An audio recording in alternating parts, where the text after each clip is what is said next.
Hello, welcome to today's Creative Youth Studio Workshop, a free weekly series connecting young artists to industry experts to help them further their career in the arts. Good afternoon, everyone. My name is Jordan Finlay. I'm a double major in the Writing and Literature and BFA acting programs at UC Santa Barbara.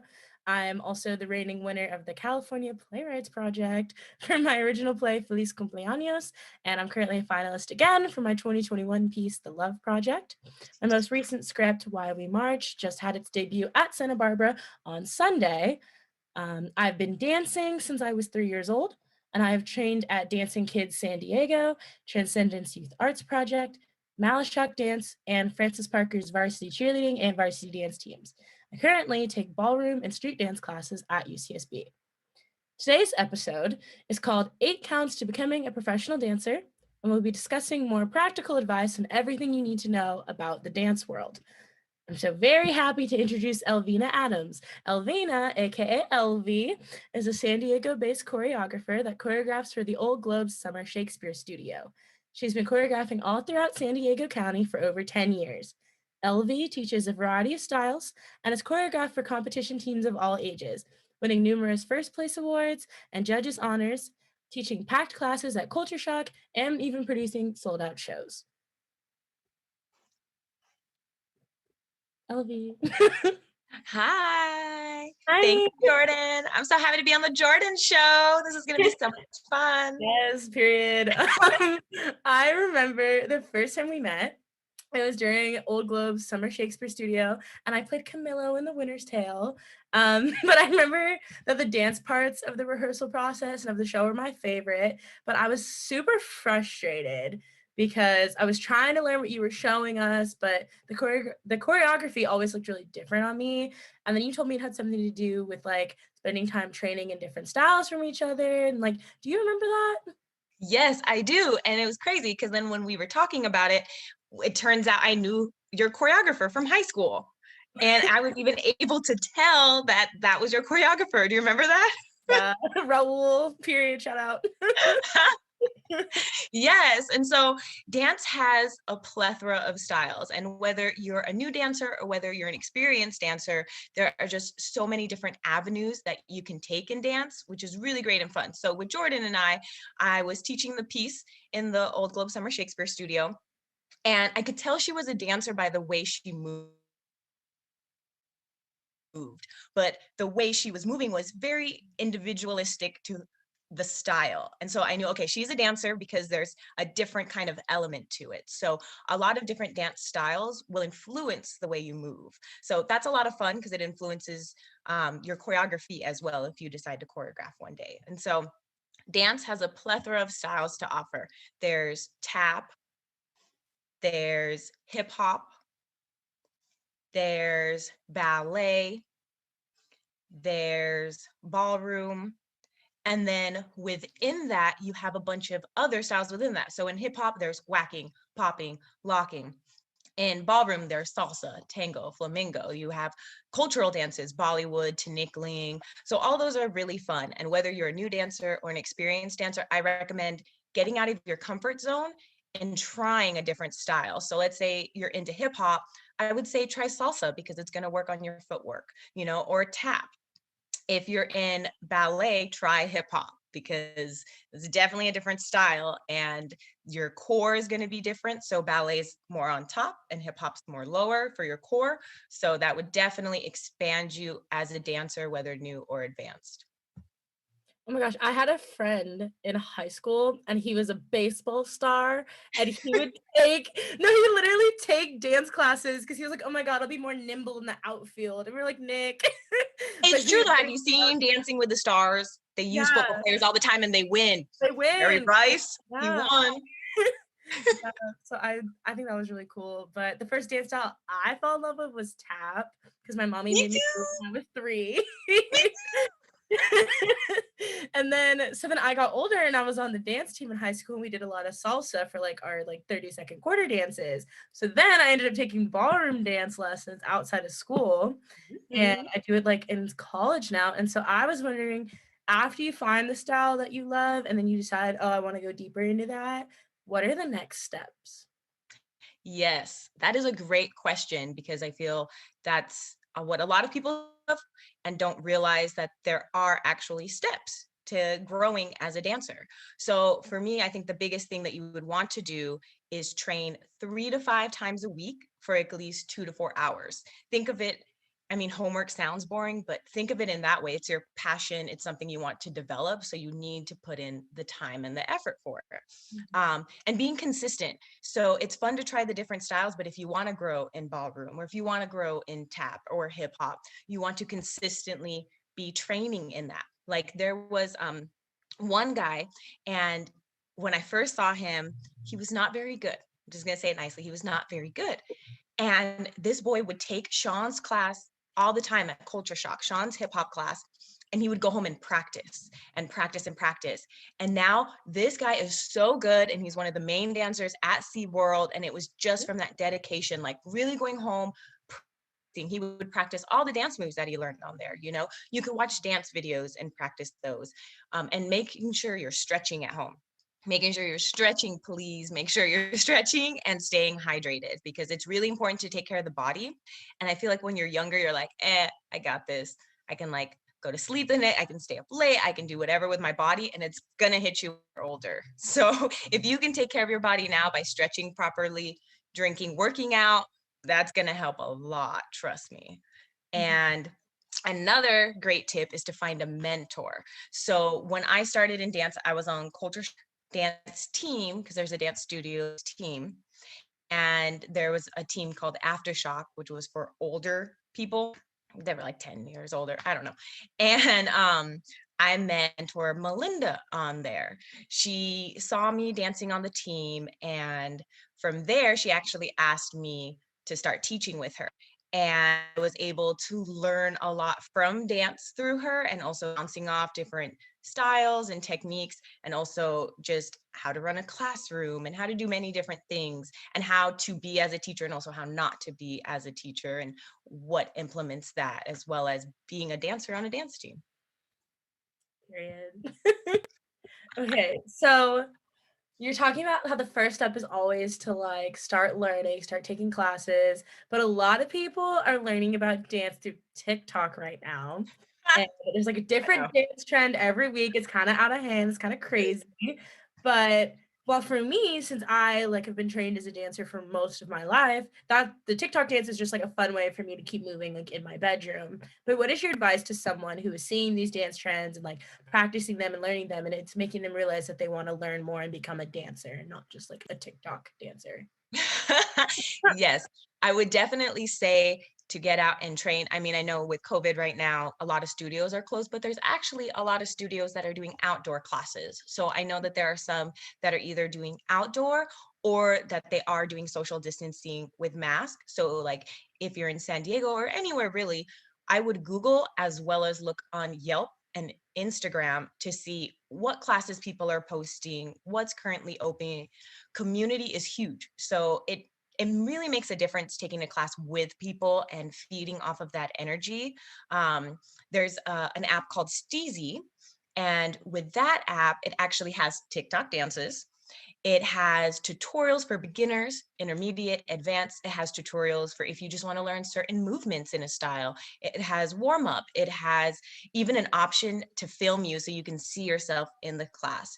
And my favorite thing about that app is that you can actually preview the dance. So you can hear the song and see and be like, okay, I want to try that. I want to try that dance out. And they have heels because Jordan and I were talking earlier, and I know that that's a big thing too. So they got heels, they got TikTok, hip hop, island fusion, everything, you name it, they got it. So that's also a great one, especially if you're afraid to go out and start in an actual classroom, because tip, nobody's watching you, everybody's watching themselves, but you will still feel nervous because you'll think everybody's watching you. And so that's something that's really great. And another tip, if you are going to a class, dress appropriately for it. So if you're taking ballet, make sure you have your tights, your leotard, the proper shoes. Same with hip hop. And it's easy to watch a hip hop video and say, okay, they're wearing this style, so I'm going to dress like that. Don't do it. Don't do it. Dress what's also comfortable to you and your own style, because it's easy to see like, okay, that person watched a TikTok video and that's why they're dressed that way. You also want to individually shine. Elvie, what's your favorite TikTok dance? I don't have one, girl. What? I don't have one. Oh no. Ugh. What's yours? Wait, I like the one right now where it's the the Anna Kendrick Santa Claus song. And she's like, "Here comes Santa Claus." What? Show more. Show more. I want to learn it. I'm trying to make my mom learn it, but she said It's no. probably on Steezy, so. Okay, cool. Okay, so I normally only choreograph if it's for a group project, like in dance classes, or for a solo competition piece, or like if I'm just messing around with friends. But my junior year of high school, I was invited to choreograph for a small company of Malashok dance dancers, and it was a performance over the summer. And my piece was like 5 minutes long, but it was my first time choreographing for actual dancers. So I liked that meant it wasn't as limited because there's a lot of movement I can't do myself, but I think is pretty. And so I could like describe something to be them, be like, oh, do an illusion and then do whatever. And then they could do it. And I was like, wow, it must be nice. But I really liked how I was able to like do more than I could imagine myself doing. And so I like seeing everything come together. So if I were to want to get more opportunities learning how to choreograph, and if anyone watching this is interested in a career and going further in teaching dance, where do we start with that? Oh, yeah. So whether you're in high school or in college and you're just starting out in dance, or maybe you want to open that up a little bit, you've been dancing for a while and you're like, okay, I want to start choreographing. I would suggest one, at home, just dancing around your room.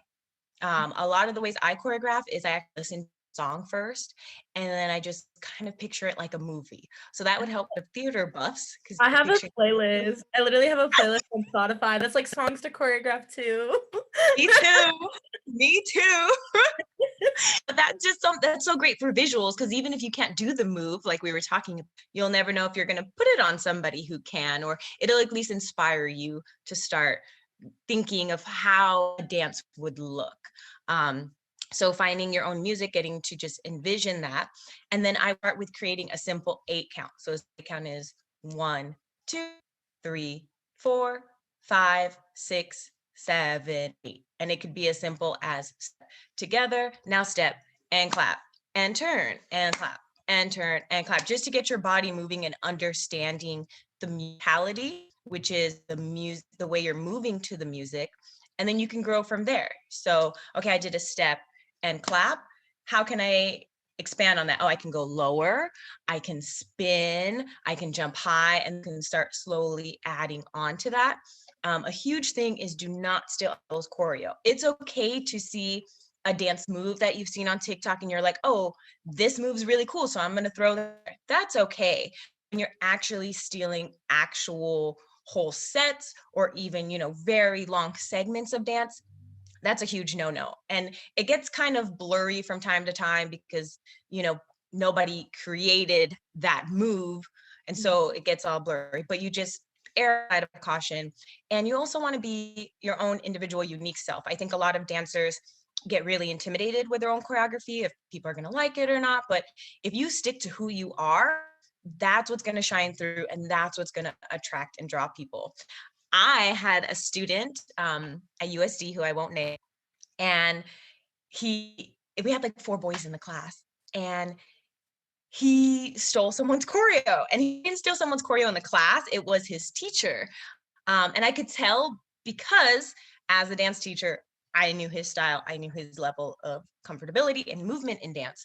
So when he taught for their final and he showed his piece, I was like, that is. So I pulled him aside and I was like, is that your choreo? And he was like, no. And so I got to talk to him, and then I let him create his own piece and make it up for the final.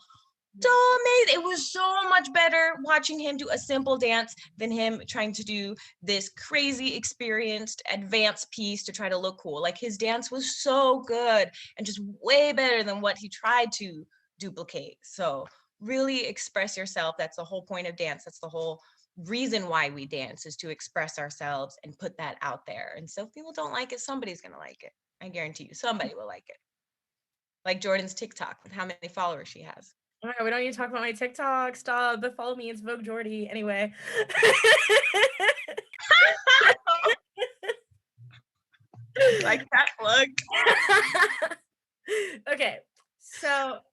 do you have anything else you want to say about choreography? You just make me laugh. Yeah. And so when you start when you start teaching, and you are teaching a group of people, whether that's on your dance team or maybe it's for a class, really invest watching your students. Because I think a lot of new choreographers get very excited to choreograph, and then they get stuck in like my piece and what that needs to look, and then you're forgetting that it's a community and you're creating energy with each other. So your students may not look exactly like you, and that's okay. And also over time, as you grow as a teacher, understanding how to read your, meaning that piece may be too hard. So if this movement is too hard, either already knowing you're going to have to change it, be adding it in your warm up. When you're, okay, I'm going to do this easy foot routine, I'll start going over it now to give them what they need and the tools they need to be confident to get this piece. Ooh, and also understanding the age group, because I know a lot of, especially teenagers, will teach younger kids. So being mindful of the music you're using and the movement that you're using. You know, it may look really cool on TikTok, but is it appropriate for a 6-year-old? Yeah. That outfit may look great in the heels class. Is it appropriate on your group of 10-year-olds that are about to compete? So being really mindful of that, because we do get into like, I love my choreo and it looks really great, but it may not fit every age, every style, every person. Yeah. We had that happen. We had a senior who had gone off to college, and then she came back to choreograph like a little jazzy piece. And she did an Ariana Grande song. And it was just like a lot of butt and a lot of touch in the body. And we were like, It happens. It happens a lot. It yeah, we're happens like, a we're lot. 14, Alyssa, please. But it was Yeah, really good. I think a lot of people just aren't aware. So like they get really excited with their own choreo. They get really excited with what's hip and current. And there's just needs that more awareness in the dance community in general of, this is the age group I'm teaching. Is this appropriate? So you might have to put aside that Ariana Grande song you like, or put aside those sexy movements that you like, because it doesn't work for a 10-year-old, you know? Yeah. Okay, so I have to admit that I haven't been to a dance audition in over a year because No, I'm I'm trash. just kidding. Um, but like I'm an actor, so I know what I'm doing. Like I know what monologues I use, I know what songs to sing and all that jazz, but I just don't know how to even go about preparing for a dance audition. Like that's never been something they've even taught in my theater classes. So Really? yeah. What? Yeah, and so I'm wondering, like, even if it's for musical theater or if it's for a dance team, just how do you start preparing for a dance audition? Oh, yeah. So definitely auditions are different, given like LA is different from San Diego. And even in San Diego, auditioning for a dance team is going to look different in from San Diego to LA. So it's going to be very different, but some consistencies. I'm going to go over first like the two different major cities where we live, which is San Diego and LA. So in LA, for professional auditions, this is in regards to if you want to do a music video, let's say. Um, some big tips are, your hair needs to match your headshot. I know that sounds like, yeah, I know that sounds like, oh, I've never even think about that. I went to a workshop with these people, I'm blanking out on their name. Oh, an agency. Hello. I went to an agency workshop where they went over advice for auditioning. And there are like so many times we like somebody, but we have their headshot and they're blonde in their headshot, but they came to the audition with black hair. So they don't remember because they're just looking at your headshot. So really making sure, if you have curly hair in your headshot, go to the audition with curly hair. If you're blonde in your headshot, go to the audition blonde, because they need to be able to remember, because at the end, they're only going to have their headshots and the video. So if they're watching the video and it doesn't match the way you look, they're just going to toss your headshot. In LA, they also will sometimes just make you walk across the floor. So a lot of the times dancers will go in being like, okay, I'm going to kill this freestyle. I'm going to kill. And I know like for Janet Jackson, they literally made everybody just walk across and walk. Because a lot of people, I've been in an audition where they're like walk across the floor and people started dancing and trying to like show off. And they stopped the music and they were like, we said walk, try it again. And everybody was like, oh.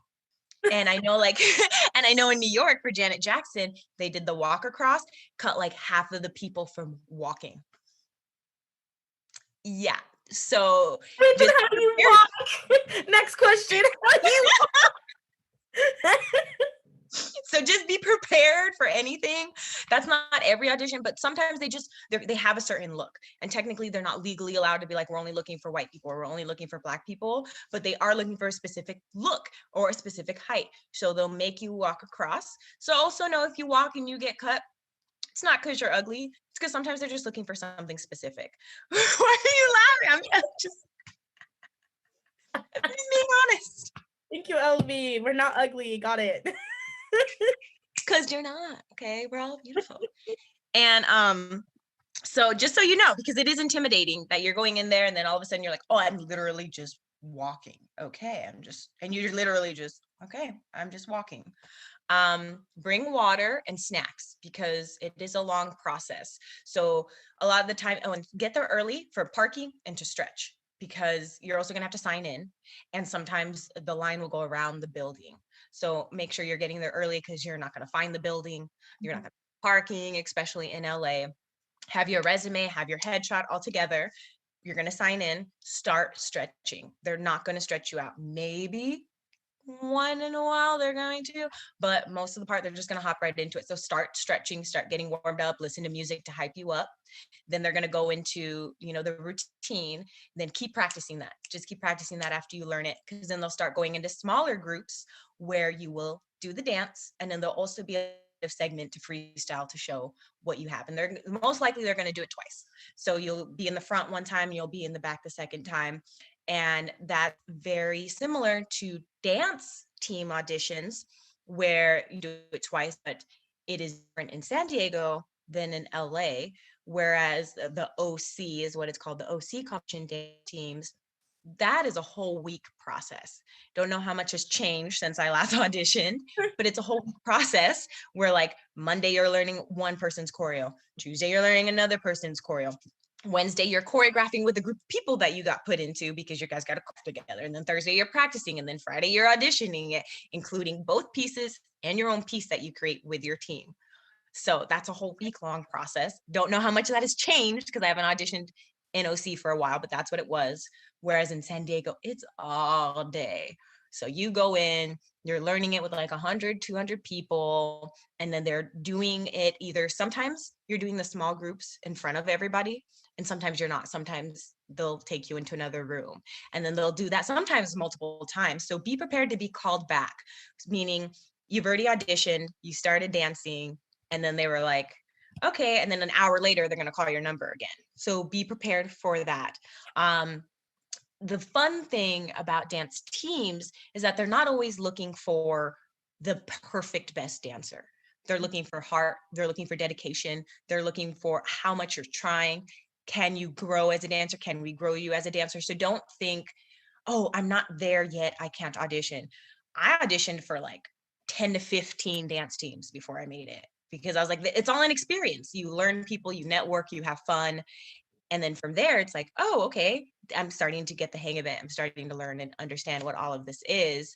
And it's so much fun. The audition process is so much fun. Jordan, you got to start auditioning for dance teams because Okay, it's so fun. I was gonna ask, how do you find auditions? I honestly found it through word of mouth. So I would ask a friend who knew friends who knew friends, because the community is really small. You would think it's huge. It's small. So you also don't want to burn bridges, because that's a big thing, but it's actually pretty small. So I would definitely ask friends, go on Instagram. If you like a team, oh, I like SGBM. I'm going to look up SGBM on Instagram. When is their flyer for audition? Oh, okay. I like GRV. Look up GRV, when do they audition? Start seeing when they have workshops. Team Millennia used to always do weekend workshops. Their studio burned down. They got another one.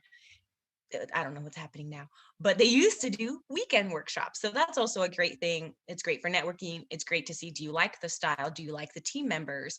Really just that community again is what's really huge. Cool.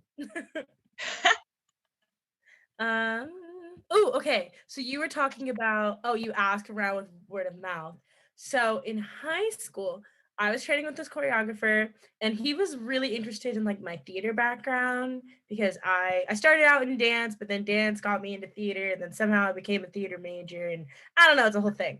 But back then, he was like, "Oh my god, that's so cool that you do theater! Like, we'll work some of your like monologue, spoken word type stuff, and do our dance show." And so a few weeks ago, he reached out to me on Facebook, and he remembered that I was an actor, and he was like, "Hey, girl, are you still acting?" And I was like, "Yeah, what's up?" And he was like, "Oh, can I hire you for a Zoom project?" And I was like, "Was good." Um, so what are your tips for building those sorts of relationships and then networking within the dance community to set you up for success, both like in dance and in other opportunities? Oh, yeah, that's a great question. I love being on this show, Jordan. That's great. No, but really, that's a great question because networking is everything. That's the biggest thing I think, especially if, let's say, you're just starting out, um, you're not even that talented yet, because it does take time to grow into that. Um, and it just helps with connections. It helps with understanding the world that you're going to be in because the dance world is a completely different world. But the biggest thing is remaining humble. So when you meet a choreographer, saying hi, introducing yourself, thanking them for class, I would say, let's say, Jordan, I want to be on I hear that you're going to have a show coming up and I want to be a part of it. I would start taking your class consistently, or I would show up to your shows that you were doing consistently to start showing my face and that I support you as an artist. And then from there, being genuine about it, because you also don't want to stalk somebody. You also don't want to be like, oh, man, I like you. Pick Joking, me, you show up to the dance class. pick me. No, but you want them to remember your face. With my dance teams, like for example, with auditions with my dance team, I remembered those who my first show auditioned and didn't make it, but were still very humble, thanked me, still kept coming to my class afterwards, came to the show. Next show, I took them and I've been taking them ever since because I was like, wow, like they truly care about my artistry and what I produce. It wasn't about them being in the show. It was like they understood, okay, I still need something to work on. They humbly took the feedback when they asked, and then they kept working hard at it. And so that's a huge thing because I think a lot of dancers, especially if you become friends with that person and they don't pick you, you're going to start being like, oh, well, they didn't pick me because of X, Y, and Z, or they didn't like this, or they didn't like that, where it's not personal. They have a vision, and you think of it as a big canvas and they need all these different colors. And maybe today you're the blue and they're not using blue for this show, but they may need blue for the next show. So it's keeping that humility of like, oh, I wasn't picked this time. Well, what can I do to work at it? And then working at it, and they're going to see that and they're going to want to come back. And also just networking, even if you don't want to work with that choreographer, but communicating, talking, because then you never know. You may take one dance class and dance teacher knows, this theater major who's looking for a dancer who's a contemporary dancer and they don't know anybody, but their dance teacher friend knows you.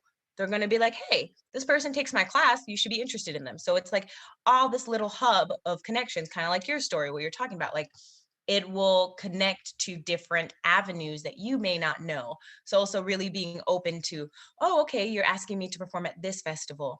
Oh, I've never danced with that choreographer, but I was recommended and they want me. Okay, I'm going to try that, and trying that. And then you'll get to network, meet new people, that are not on your dance team that are dancing for this choreographer you've never met, but somebody tells you to dance for them. And then you'll get this new experience. So it's being yes and open to all of that. Yes, and period. Okay, so I know that I've been feeling really like defeated and just really sad lately with everything in the pandemic going on. And it's been Mm. really frustrating not being able to dance or even just move like I used to. Like I'm on Zoom 10 hours a day in this chair. Like I'm in my tiny little room and I don't have room to be going Mhm. across the floor or whatever. Um, and so I know I can turn to like you, LV, and use all these tips that you've given us when we're going back to being in person, or even if like I decide, oh, I want to start doing stuff on Zoom. Um, And I know I asked a lot of questions and we all got a lot of like really great information. So I want to now open it up to the audience and give everybody watching a chance to have their questions answered too. You know. Fun, I know, especially because we talk so fast. We're just like la la la. Is that a question? Wait.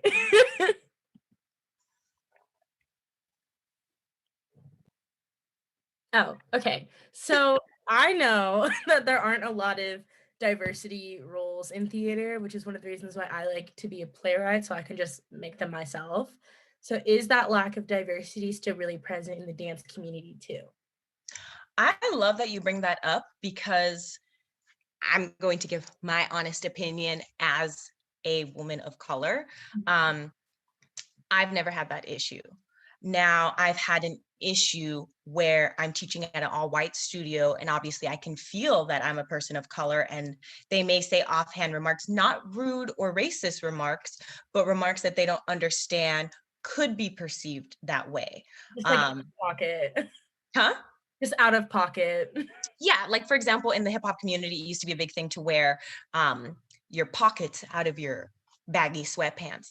And I had the owner of the studio come over and she pulled them and was like, "Oh, is it because you're broke?"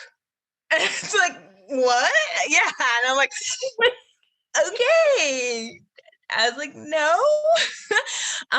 But I know she has a good heart and she wasn't meaning anything bad by that, but it's just so. And then a lot of well reputable competition studios tend to be further north, tend to be more in a white community. So then you are feeling like that one black hip hop teacher, that one Mexican hip hop teacher that comes in. But every studio that I worked in have a lot of gratitude for me coming in as an artist, and I've never felt like they think that I'm less than them or something like that. Now, going back to diversity, when around the time of the riots, there was this huge debate where this one dancer who I won't name started calling out the dance community, especially in San Diego, for some reason, saying that there needed to be more representation. And then it started getting into this whole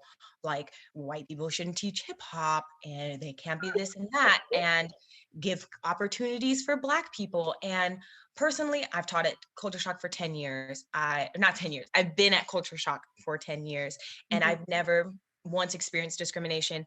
My friend Connie taught there. She's black. Moana teaches there. She's black. Miriam taught there. She's black and Mexican. I've never seen that studio, which is the biggest studio in San Diego, have an issue with people of color and giving them those opportunities.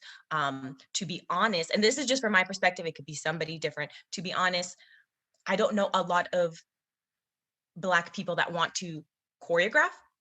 I know the ones who want to are currently choreographing, but I have yet to have had a Black dancer who said, you know what, I want to choreograph and nobody gave me an opportunity. Or, you know what, I wanted to dance on that team and they did not let me on because I was Black. I've never experienced that or heard that for in my whole 10 years in my career from any of my dancer friends. And I know it's huge plethora hip hop is like, oh, these Asians and they're changing it and this and that. But again, that's their community. And with the whole like, oh, well, all the Asians are taking it over. Oh, we shouldn't let white people teach hip hop. Why? It's a community. And if you as an individual, no matter your skin color, has learned properly how to teach hip hop, you should be allowed to teach hip hop. You should be allowed to express and teach the next generation if you have the proper knowledge. I think that there's nothing wrong with that, with sharing the space, because dance is supposed to be a community for all, an expression for all.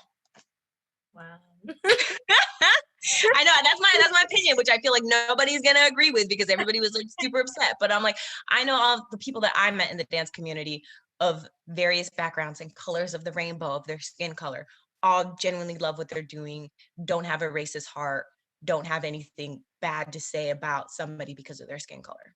Yeah, and I think, like, looking back to classes that I've taken and teams I've been on, I think dance has been, like, the most diverse thing I've been a part of. Like, theater is not at all.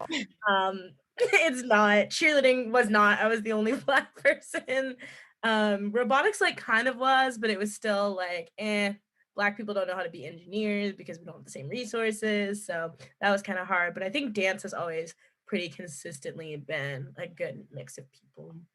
And I think so too, because of the music, because you have the huge artists like Michael Jackson and Janet Jackson and Beyonce and Kanye West and all these people who it wouldn't make sense to have an artist like Beyonce and then it's all only one race dancing for her, you Yeah. know? And then that opens up the opportunities, and that's been big for so long. And hip hop started as a community between Puerto Ricans, Mexicans, Blacks. So, to now be like, no, it's only going to be this community and only this exclusive people, and this other group can't join and this other group can't join. It doesn't make sense because that's not what dance is about. That's not what community is about. And the dance competition team is a lot of Asians, but I'm Filipino and I love it. I love being like, wow, because in the Philippines, all my cousins were always dancing. So I think that's cool to see too, it gives representation. Where else do Filipinos, on anything? So it's great representation. Okay. We talked for 5 minutes about that, so we have to do another question. um, so the next person asked, is it ever too late to start dancing? I keep hearing No. about different styles Oh, like sorry, I didn't even let you finish the question. I got so excited. okay. Is it ever too late to start dancing? I keep hearing that about different styles like ballet, but I'm not sure if that's for every style. No, no, no, no, no, no, no, no, no, no. So the style that I used to teach at in Culture Shock, man, I had women in their 40s and 50s dancing with me. Okay, like performing, first time dancers. It is never too late. Ballet, it is never too late. They have adult ballet in Del Mar if you're in California. If you're not in California, in San Diego, I would suggest looking it up because it's definitely not too late. There's definitely adult ballet classes. So any style, it is not too late. It is never too late to begin dancing. So whatever age you are, dance, please. Okay. The next, is a question for both of us? Wow, thanks. Okay. So it says question for both. What do you want to manifest with your choreography? I'll go first. For me, Okay. it depends on what I'm choreographing for. Like for school, for like projects, I'm obviously just trying to demonstrate, like, yes, I've been listening to you all quarter. I have all the knowledge of I've been here, like I have all of the knowledge Yeah, of check what I'm it supposed out. to do. Like I took away, oh, this movement is called like this, and this is supposed to go in this section, and I know like what beats these are. Like when in school, I'm just trying to show like, yes, I'm here, I've been paying attention. I can create what you've been working with me on. For like theater, when I'm trying to like do musical theater dance pieces, you really like I focus on the song and telling the story of the song. So like the last one I did Ease on Down the Road from The Wiz. So I had to like channel that like 15-year-old Dorothy like skipping down the yellow brick road for the first time and have it both in the movement and in like the facials of like that wonder that she was going through. And I ended up I got a superior for it, and I was like, period, because I was so scared because that was my first time ever like competing my own piece. But I found that choreographing for musical theater was actually really easy and really fun. So I really want to do more of that. Yes, Yeah. yes, yes. See, that's what it's about, is taking that leap and being like, okay, I haven't tried that. Let me try it. And then you find out you love it. Yeah. And then the Yeah. longer piece I did for Shock was about schizophrenia. So we were trying to find we had I think 4 dancers in our company, and we were trying to have them all be different parts of the same brain that were dancing. Wow. Yeah. That's intense. Yeah. Okay, you go. Okay. My biggest one is the audience enjoying what they're watching. I take it as they're here an hour, they could be anywhere in the world, and they chose to be here. They chose to spend their money to come here.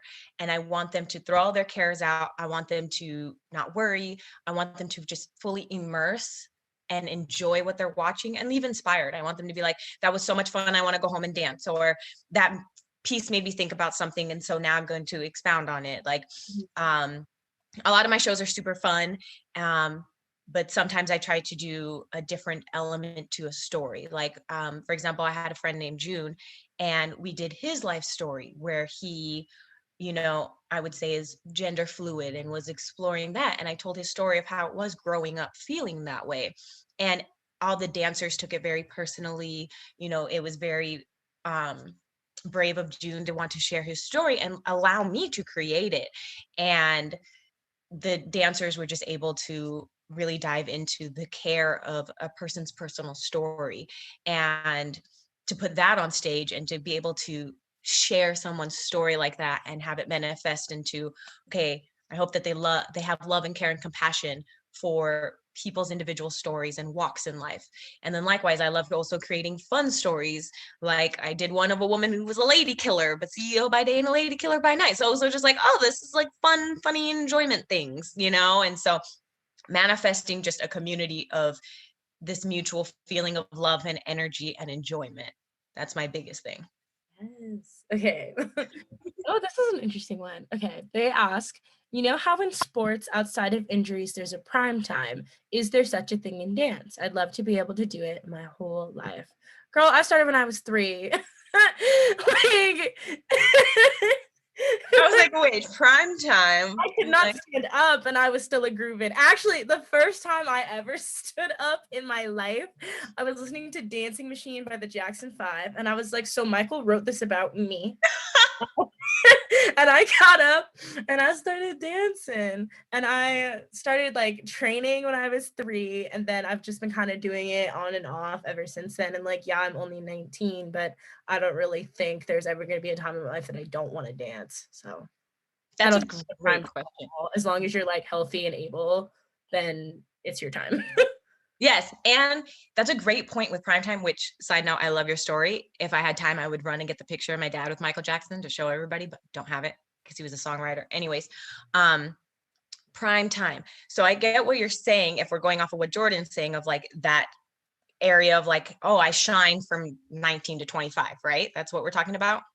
So I would say understanding that there is not a prime time, but you're going to feel like you're in a prime time if you are a dancer. So a lot of the times, what I've noticed is a dancer will join a dance team. Let's say, I'm just going to say SGBM because I was on SGBM. A dancer joins SGBM at 19, right? They become a great dancer on that team from 19 to 25. They're that star principal dancer. They're in the center. Everybody knows their name. They're so great. Then they're 25 and they're like, oh, I graduated college. I need to get a job. What's next? And then they either stop dancing or it just becomes this like background hobby. And so it's understanding that it's going to change and you can create what you want that to look like to keep your prime time going. So maybe from 19 to 25, you were great on this dance team, but now at 25, you may want to choreograph. And then now you're teaching all your expertise to these groups of kids who are going to shine, and you're shining through that.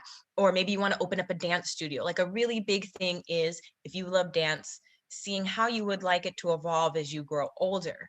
Because that prime time is, oh, I was great then and I'm not anymore, which is not true. Because, like Jordan said, she's been dancing since she was 3. I've been dancing since I was 3.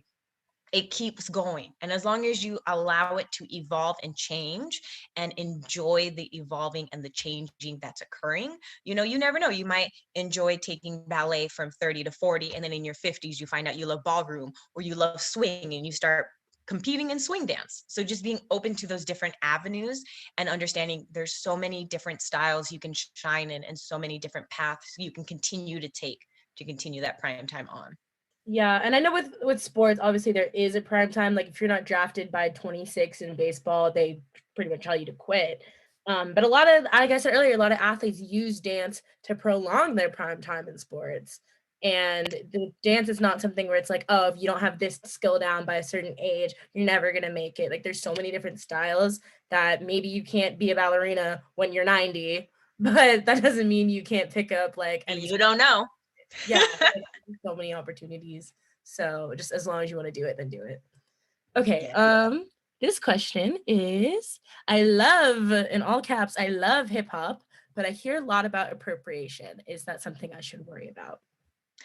I think the fact that you're asking the question means that you shouldn't worry about it because you're asking. So the Yeah. whole fact that you're like, I care if I'm taking the wrong step shows that you're not going to take the wrong step. Yeah. The biggest thing as a hip hop dancer that those who are calling out other dancers are, they're looking for, do you understand the history of hip hop? Do you understand where it came from? Do you understand the community? Do you understand where it's going? That's the biggest thing that they're going to call you out on. And then there's also two other camps. There's the choreography camp of hip hoppers, then there's the freestylers who battle. And so you're going to also get, there's that, sometimes that group is like, hey, you're not technically hip hop because of this group. Then the choreo group is like, hey, you're not taking hip hop because of this group. So it's also understanding who you are as a hip hop dancer and standing firm in that, and knowing your history, knowing your knowledge, knowing, okay, I'm teaching whacking. I understand where whacking came from. I understand where punking came from. I understand where locking came from. I understand who the pioneers are.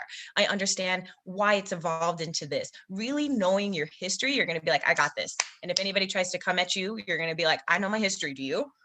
You know, I can't battle. Can you? You know, and it's okay if you're not comfortable battling, and it's okay if that's you're only comfortable battling. You know, there's two different realms now, and people need to appreciate that there's the choreography realm and there's the battle realm, and they're always going to, some of the people are always going to fight, but just knowing your history is going to be the biggest thing, and especially knowing that you're teaching that history to your class. Yeah.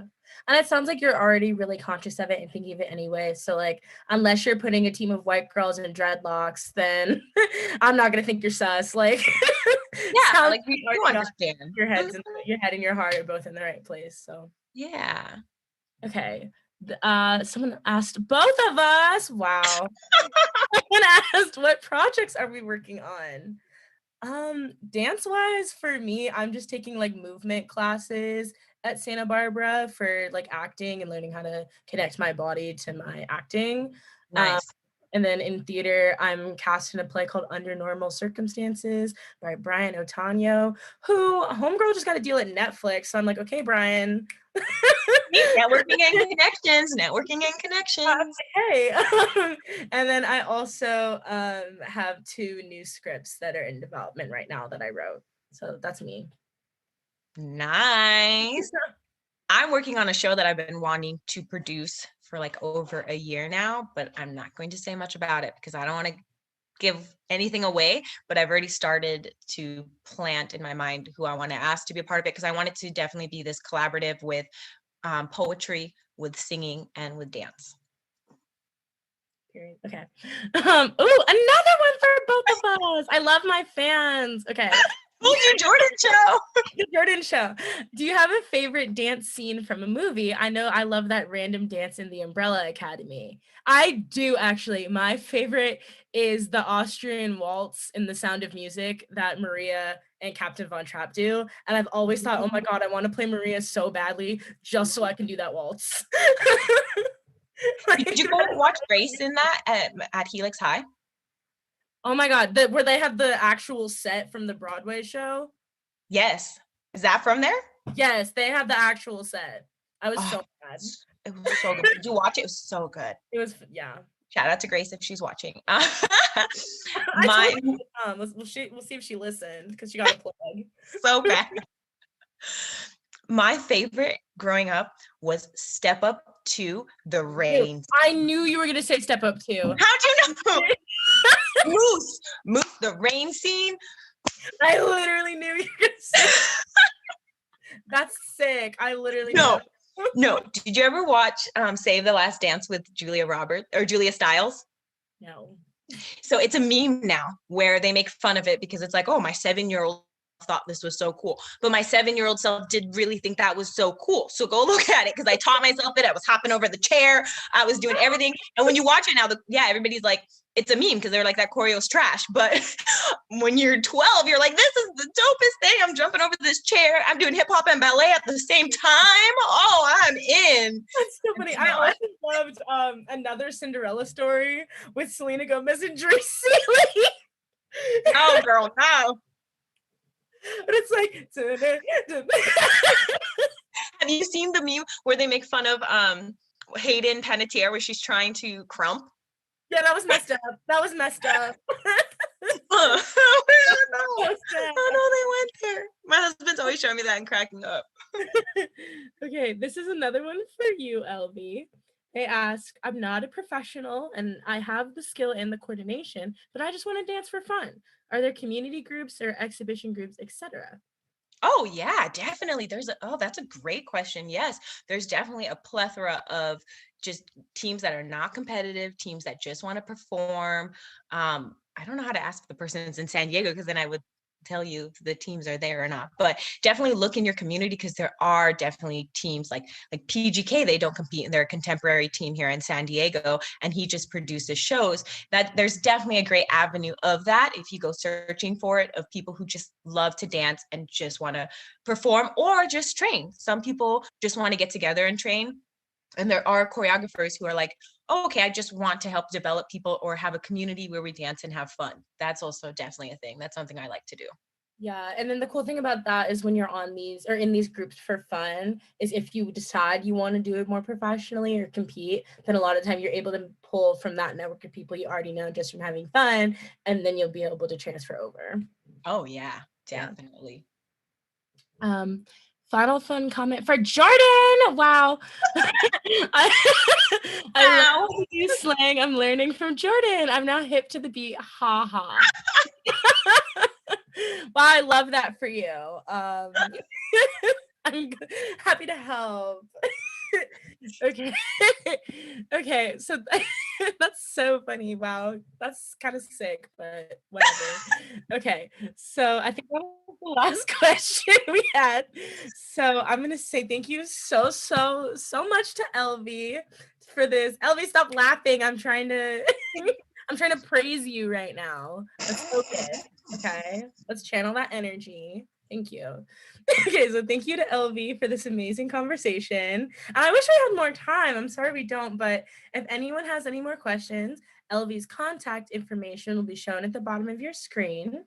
And you can also connect with the Old Globe's Arts Engagement Department via Facebook or Instagram, or even emailing us at aenfo@theoldglobe.org. So thank you everyone for tuning in, and thank you, Elvie, for being our guest on Thank the Jordan you. Show. Thank you for having me. I loved it. We will see you all here next week, same time, same place, 3:30 to 4:30 on Facebook and YouTube Live. Yay!